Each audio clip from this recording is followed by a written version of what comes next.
Well, this morning I just want to introduce Mike Pavlica. You probably don't see him because he's usually back on the bass. But Mike has had the opportunity to teach many classes here at our campus and does a phenomenal job. And just in kind of coming into the season, I asked Mike, hey, would you be willing to share? And I know if you don't know Mike, I know he's had a call to ministry on his life and definitely just feels God working in his life in many different areas. And so just thought, as we've talked over the last few weeks, excited about, I know what God's kind of laid on your heart to share this morning. And with my voice the way it is, it's probably just God just taking care of things. But excited to just hear Mike. And so, you know what? Just let God speak to you in this moment and just allow God to speak through Mike. And Mike, thank you so much for this chance to speak and just excited about that. So give him your attention. Amens are good, like amens and hallelujahs and all that kind of stuff. So thank you, Mike. Cool. Thank you, Larry. Thank you. Boy, I almost feel like after worship this morning, I just want to say thank you to Derek and the team. I just feel like, man, God is just here this morning moving, and just the effort that the team goes through to kind of set up things so that we can just worship. If we could just say thanks to Derek and the team this morning, that'd be awesome. So, Happy New Year. Happy New Year. Good. How many of you made a New Year's resolution for not 2017, but for 2016? If you did, stand up. Come on. Okay, there's 3 of you, there's 4 of you. 2, 3 of you? Okay, out of you guys that are, well, stand back up. If you made a resolution, how many of you made it past the first week of the resolution? Okay, Derek is out. Okay, how many of you made it through the first month? 3 months? 6 months? Anybody make it? You made it for the whole year? Give them a hand. So you can sit down. If I had candy or something, I would give it to you. There's some extra communion bread if you want that. Cool. If you haven't already noticed, my style is a little different from Pastor Lauren. One thing about Pastor Lauren, he is awesome, right? He's phenomenal. And maybe it's going to be kind of up to you to see how it turns out. So I know that no matter what happens, you're going to appreciate Lauren next week more when he comes back. So now that I've lowered your expectations, I can share with you that I also broke my 2016 resolution. So if your resolution was a bust last year, you're in good company. That makes you human. At least it makes you more like me. Because my resolution, Terry knows this is true, was that I was going to go to the gym 3 times a week. And I was going to lose 10 pounds of belly fat, which I kind of not so, well, I put it on the year before. And as of last night, I was still 20 pounds short of that goal. So I didn't make it. But you know what? I just want to tell you guys, the cupcake diet, it's easy to stay on, but it really doesn't help you very much.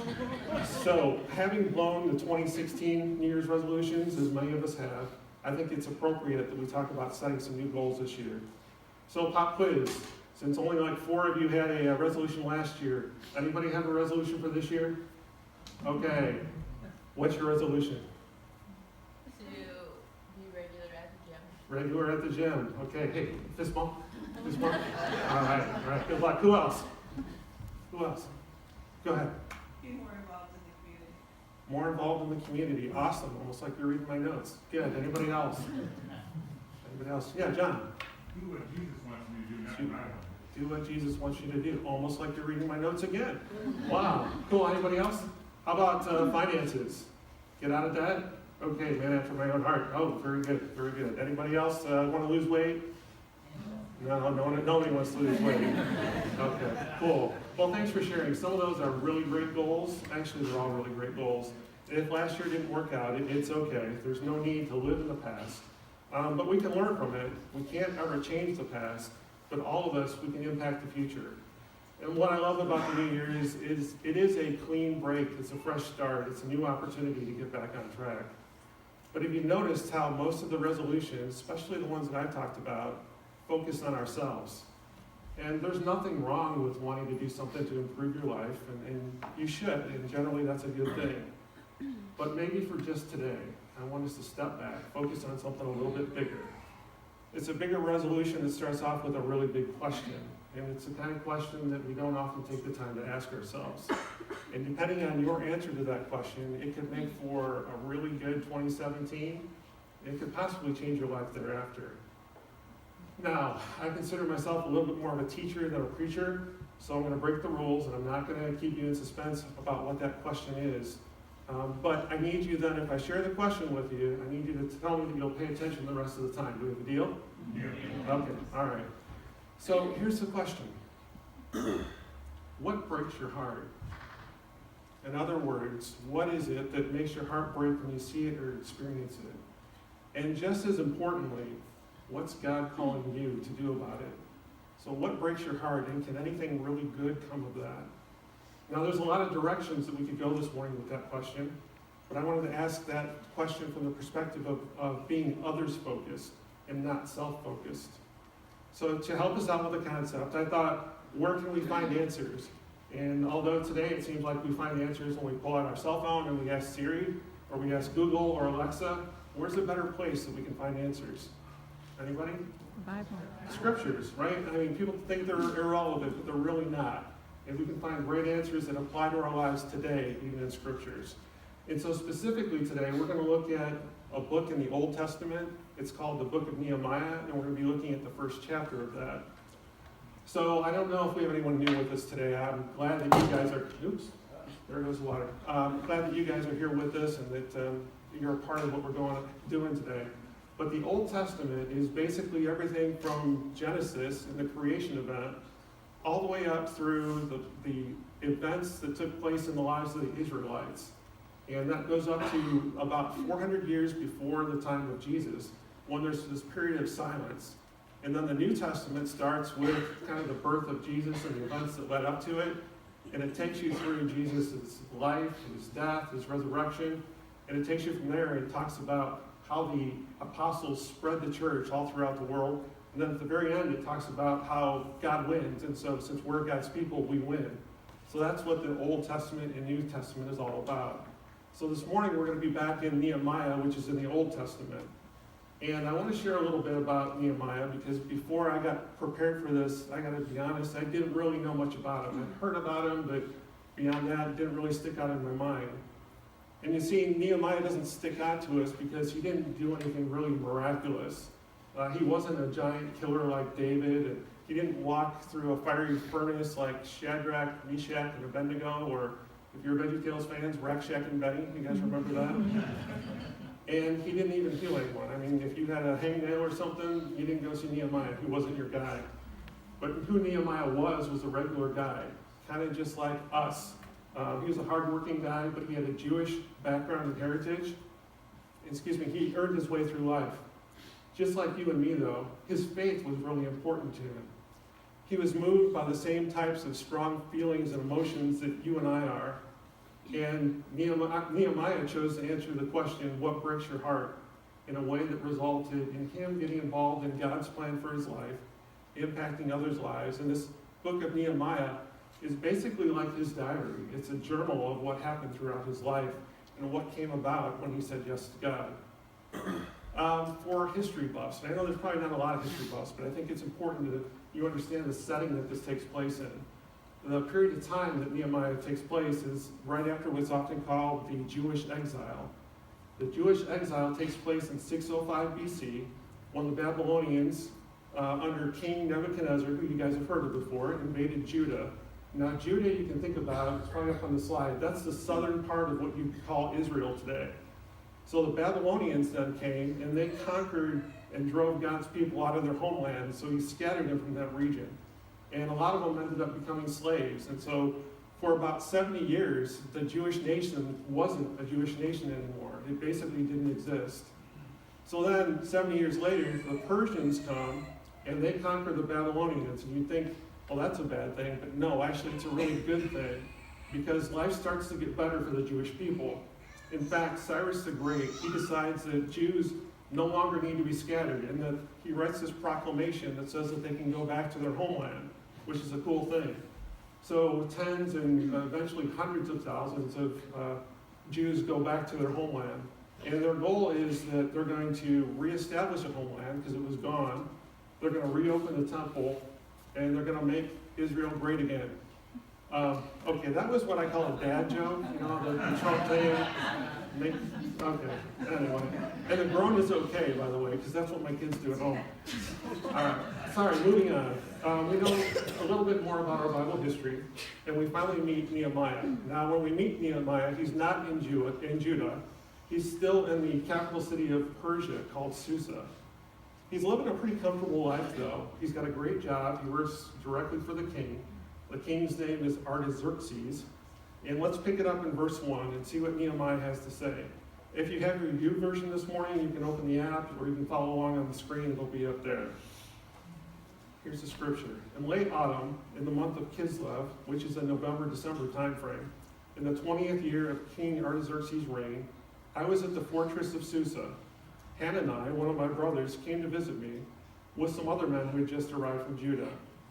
I asked them about the Jews who had returned there from captivity and about how things were going in Jerusalem. So in short, we see that one of Nehemiah's brothers and some friends who've been living in Judah, they all came to visit him. So Nehemiah is excited because he has his family in. He can't wait to hear how things are going back in Judah. And he's really wanting to hear that Israel's been restored and that there's good news. But instead he gets some bad news, and that's on verse 3. They said to me, things are not going well for those who return to the province of Judah. They're in great trouble and disgrace. The wall of Jerusalem has been torn down, and the gates have been destroyed by fire. So Nehemiah gets the exact opposite answer to the question that he thought he was going to be hearing. The wall around Jerusalem is still down, and back in those days you had city walls. And if your city wall is down, you have no protection, and there's no defense. So the Jews keep moving back, but there's not much that they can move back to. So instead of being this thriving area coming up again, Judah's still struggling. And instead of being a place of honor, it's kind of like, and I don't mean this in a disrespectful way, it's kind of like Detroit. Because Detroit was once this mighty city, and then it kind of fell, and you know how long it's taken to kind of get it back to the point where it's becoming alive again. It was the same thing there. And although there's signs of improvement, Judah just isn't like the proud home of the Jewish nation that it once was or is today. And it really isn't what Nehemiah had been dreaming and hoping that it would be. And out of that, we see Nehemiah's heart for his people. Verse 4, when I heard this, I sat down and I wept. In fact, for days I mourned, I fasted, and I prayed to the God of heaven. So here's Nehemiah. He's living in the king's palace. He's got a great job. He has great pay. He's living in a great place. And he thinks about how fortunate and how blessed he is and how needy these people back in his homeland are. And it breaks his heart. And he starts to cry. And the heartache doesn't go away with his crying. So next he starts fasting and thinking, well, I can hear more clearly from God. And he doesn't really know what he can do to help. So he asks God to step in, and that's really what prayer is. He asks him to intervene on behalf of his people. In verse 5, we see his prayer. Then I said, O Lord, God of heaven, the great and awesome God who keeps his covenant of unfailing love with those who love him and obey his commands, listen to my prayer. That's a bold prayer. I don't know about you, but asking a bold prayer like that, Nehemiah, first of all, reminds God that God loves him, and then he loves the Jewish people. And then he says, hey, God, I really need you to hear me right now. He goes on, look down and see me praying day and night for your people Israel. I confess that we sinned against you. Yes, even my own family and I have sinned. We've sinned terribly by not obeying the commands, decrees, and regulations that you gave us through your servant Moses. Please remember what you told your servant Moses. If you're unfaithful to me, I will scatter you among the nations. But if you return to me and obey my commands and live by them, then even if you are exiled to the ends of the earth, I'll bring you back to the place I have chosen for my name to be honored. The people you rescued by your great power and strong hand are your servants, O Lord. Please hear my prayer.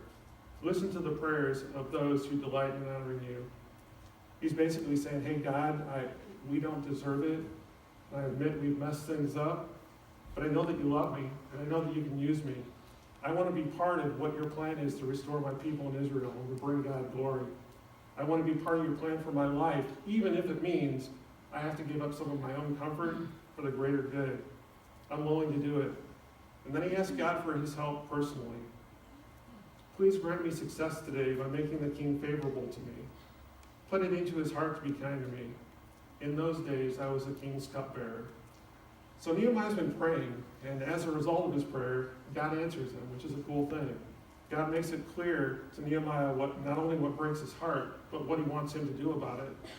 So Nehemiah makes this decision. He says, you know what, I'm going to leave the security of my job and a really great boss and a great wage.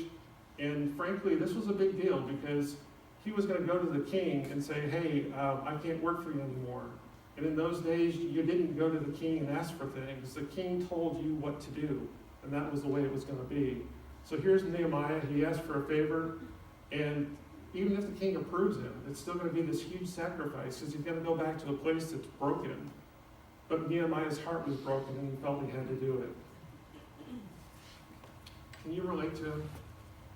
Have you ever felt so strongly for others that you just had to get involved? I mean, I think that the answer for all of us is that is a hardwired yes answer. Because all of us are made in God's image. We've got his DNA. The things that break God's heart, they tend to break our hearts too. Yet God has gifted us with different passions. Not all of us are made the same way. And that's really a good thing, because then he can use us all in different ways. So God has a plan, and it includes me, and it includes you with your unique talents, your skills, your abilities, and your personality. Each of us is designed for God's call on our heart. I want to personalize it a little bit. What breaks your heart as you think about your neighborhood or the city that we live in? Or you look at our school system and see some things there. Or maybe there's a breakdown in the family. All of us have some different families. I certainly do. What about things that go on with kids at school that they don't have food, right? We've seen some things that we've talked about. Or when you look at what's happening with the homeless, with those struggling to put food on the table, or if you watch the evening news and you see some of those things going on, and it just breaks your heart what's going on in the nation or around the world. I don't know what it is when you see those things that captures your mind and your heart and your thoughts, but whatever those things are for you, somewhere in there is likely to be the answer to what breaks your heart.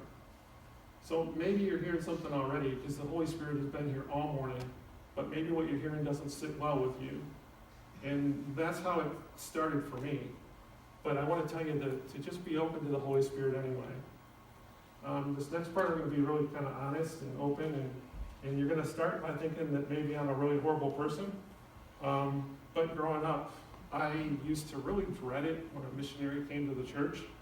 It seemed like they'd always come on a Sunday night, or I actually grew up Catholic, so a lot of times they would come at other times. And I don't know if you guys had this experience, but remember back in the day, maybe I'm too old, they would set up this slide projector, and they would have this box with like 5 carousels full of slides, and then they'd start through them, and you would see things like skinny cows that hadn't really had much to eat.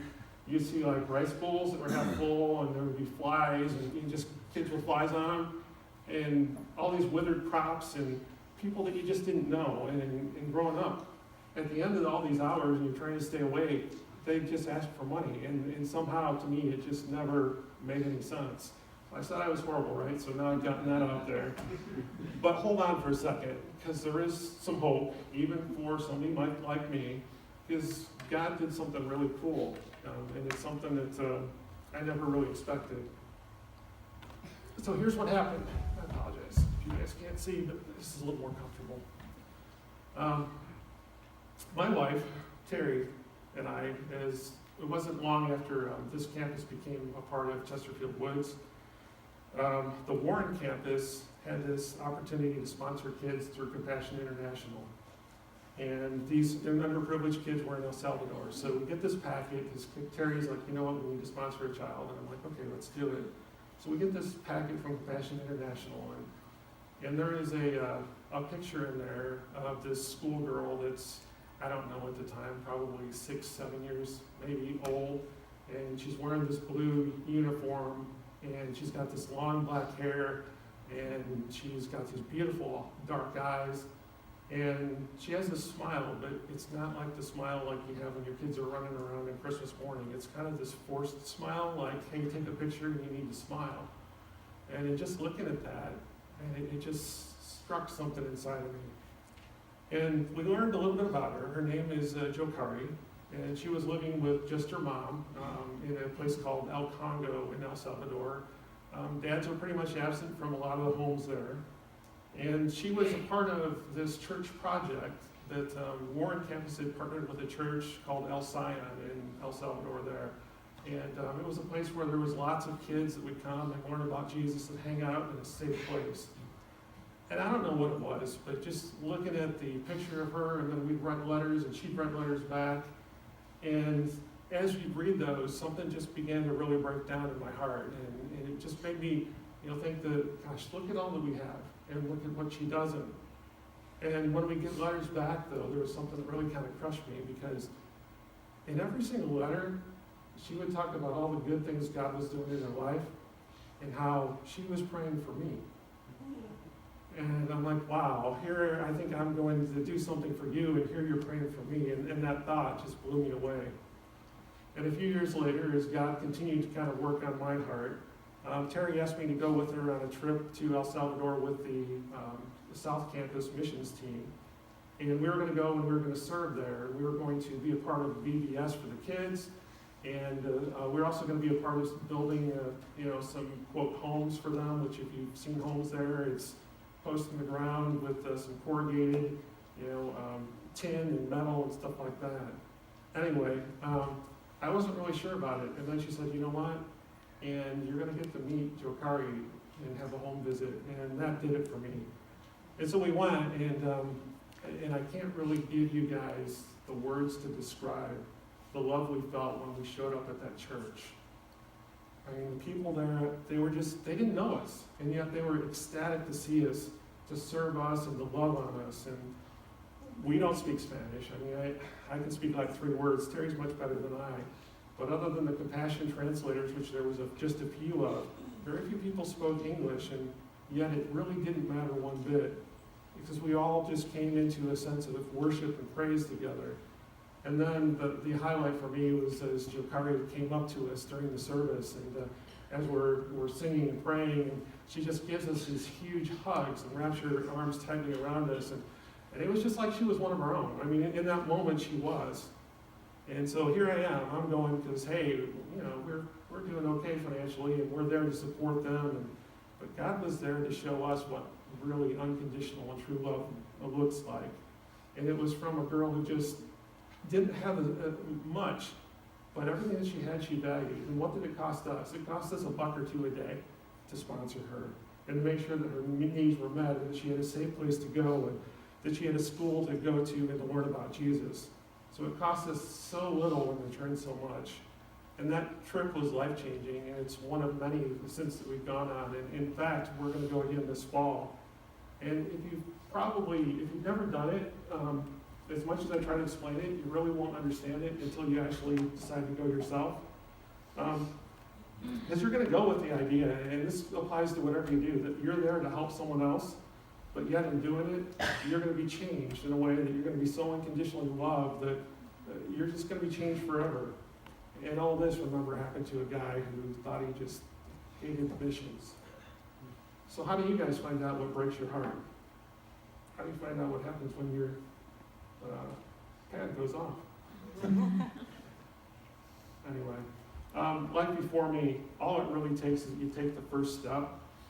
I didn't really know what it was going to look like. All I knew was that I needed to take one step forward. Just be open to God and when He speaks to you. And then I want to talk to you that are saying, well, I want to focus on others, but there's some issues in my life. Some of you at some point had an idea that your life would be different. Maybe it hasn't turned out the way that you thought it was going to. Maybe that's broken your heart.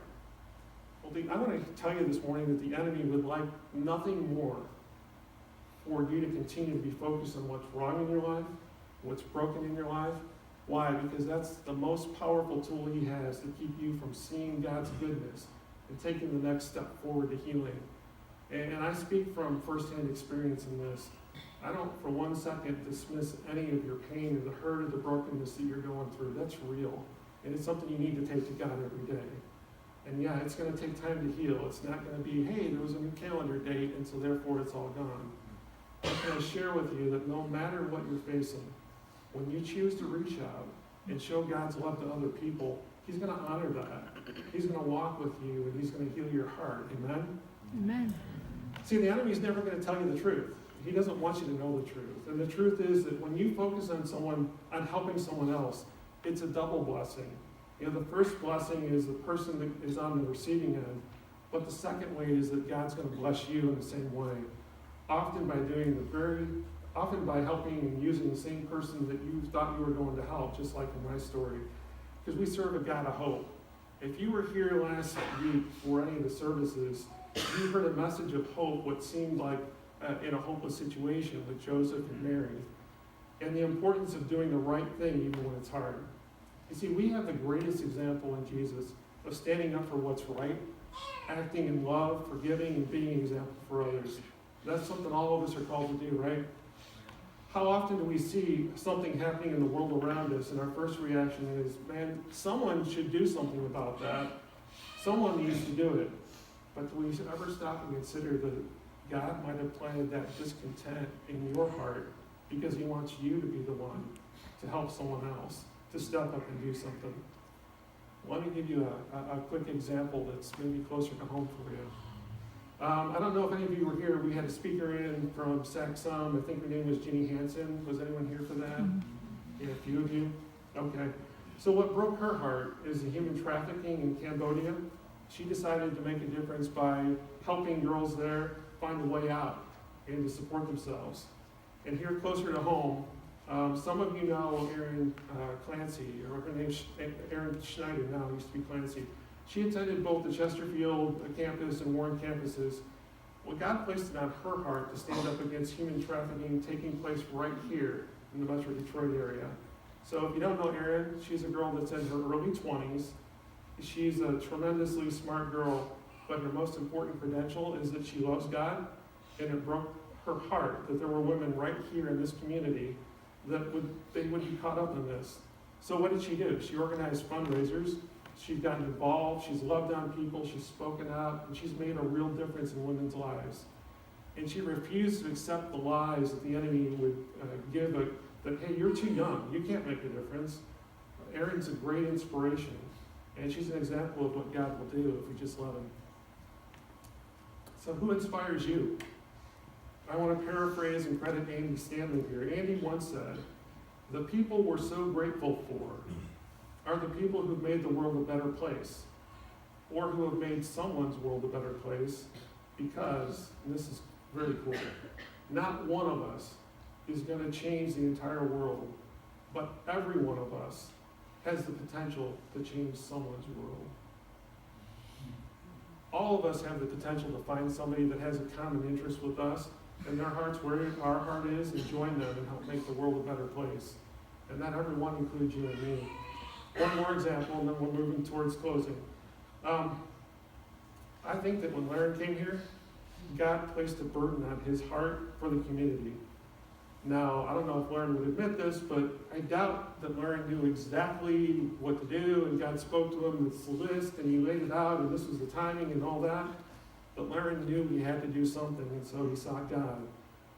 He knew that we had to do something beyond getting here in these four walls on a Sunday morning, which is good, and we should do that. But he was called to something more. And I remember Larry reaching out to the community. He reached out to Chesterfield Township Parks and Recs. He went to the city of New Baltimore. He went to the schools. We even went to an apartment complex on 23 Mile, just to reach out and say, hey, not, hey, you need Jesus, but hey, how can we serve you?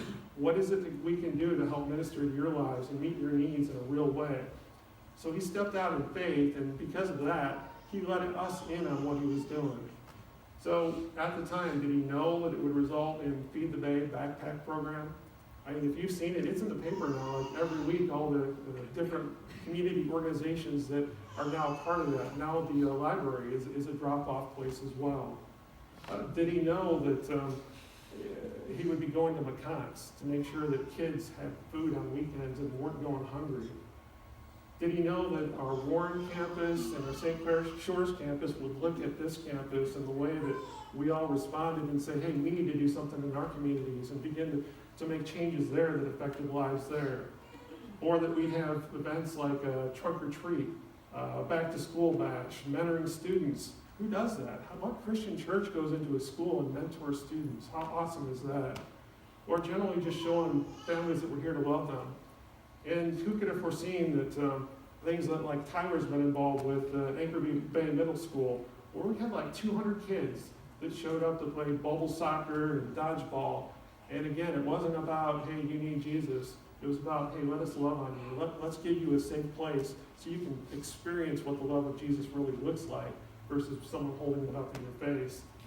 But none of that happens unless Larry takes that first step, and without you and I taking a step to be a part of God's plan for the future. So it's New Year's Day. It's typically a light Sunday, but you know what? I am so thankful that you guys are here today. One of the advantages, though, is that most of you here today would say, hey, I'm a follower of Jesus. And if you're not, that's cool. Afterwards, come talk with us. We're here. There's some great things that you can be a part of. Just if you want to know more, we're more than willing to reach out and talk to you. But anyway, if you know us, and those of us that call ourselves followers of Jesus, we're not perfect. I'm certainly not perfect. We're far from it. But to the best of our ability, we try to be followers of Christ. And what that means is we try to commit our lives to living according to what Jesus taught. And I love the way that our church breaks it down. So it's all really just about, we're here to love God, we're here to love others, and we're here to serve our world. And that's it. So how do you do that? You do that by being actively involved at some level, which brings about change. Because people, when they actively follow Jesus, and you try and follow his example of serving and loving others, you can't help but make someone else's life better. That's just the way it works. And that ends up making your life better too. I know there's some times, and this is true for me again, it goes back to that horrible person thing, but I'm not. But it seemed that way. Have you ever not wanted to go to some type of an event? Like maybe there was something that was needed at McConn's, and you're like, oh, I am so tired. Man, I've been working so long. But you did it anyway. And after you did it, you were just blessed. And you were so happy and content that you'd done it and made a difference in someone's lives. You pushed through the tiredness, the fear, and the doubts. You can do it. It's the same way. You just have to take a step. So I want to finish the story on Nehemiah real quick. What did he do about his broken heart? So God stirs him to go back to Jerusalem. We heard that. He gets the Jewish people organized, which they've been trying to do for 70 years and no one could do, and he did. He gets them to rebuild the walls that have been torn down forever. And he does this with them in something like, it's just under 2 months. And they've been trying to do this for almost 70 years. And Nehemiah's role was just one step in a sequence of events that would go on long after him. So he had this critical role for the future, but he didn't know it at the time. So Nehemiah started the Jewish people back on the path to recovery, and it's the same path that 444 years later prepared the way for Jesus. Jesus walked into that very city through those temple gates. He went into the temple, and through his actions, he revealed who he was to the Jewish people. Could it possibly be that God is calling you and I to prepare the way for what he wants to do in our community or in our nation or around the world? Or maybe just in the lives of someone that you have a burden for? So you stepping out in faith to deal with what breaks your heart might have the same impact that just like Nehemiah, it might start with you, but it could end up being so much greater, but because you started and took that step, it made a difference. So what's God burdening you with? For 2017, I want to ask you to do one thing. Just pick one thing and act on it. I already shared what God's done in my heart with missions, and you heard about Erin and what she did, and what Lauren's allowed us to be a part of. And now how about you? So what breaks your heart, and what are you going to do with it in 2017? Because when 2017 comes to an end and you look back and we reflect, like we always do, wouldn't it be awesome to have said, you know what, I took a step this year. I took a step that maybe not change everybody's world, but I changed someone's world this year, and I'm looking forward to how God uses the burden in our actions to change the world. Look, I know those are really big thoughts, and they all start with small steps. So just pick one thing, commit to it, see what God does. And maybe, just maybe, if you would promise yourself this for today, if you don't know what that thing is, that sometime today, tonight, this week, in your devotional time, you'll just ask God how he wants to use you. Wouldn't that be a great resolution for all of you that didn't have a resolution for 2017? So let's pray. Father God, thank you so much for this opportunity to even talk about this today.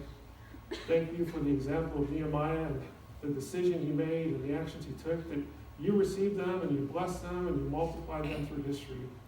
Father, we thank you for your overwhelming love for us, that when our sin broke your heart, you didn't just feel bad, but you acted on it. You sent your son to pay for our sin. So Father, give us each the wisdom to know what to do with what we just heard. Give us the courage to at least think about it and allow you to stir our hearts.